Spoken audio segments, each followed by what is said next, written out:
pues hoy estamos aquí en una salida canina tenemos la suerte de que nos dejan acompañar a Leandro y a Jaime y sus perros. Tienen una guardería de perros en el Pirineo y hoy pues les toca sacarlos a la nieve.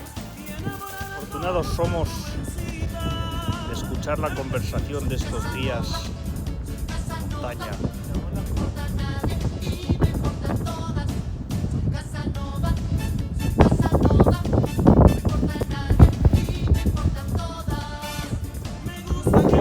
Primera parada después de 3.000 kilómetros positivos. Campo base y para nada, que preparando el campo base para arrebatar la cima. En 3 días más o menos nos llevará.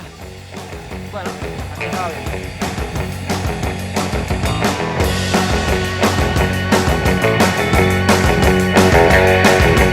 Voy a empezar a bailar cuando acabe la canción.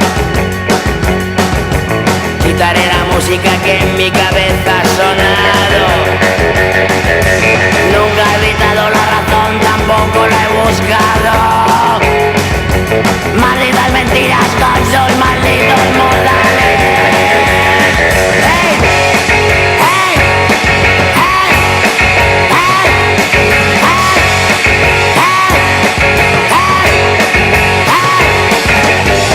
Cuando me sale humo, mira, has de saber.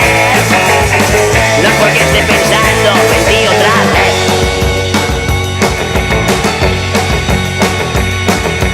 Quieras o no, yo cambié, ya no soy el de ayer. Va a salir algo grande dentro de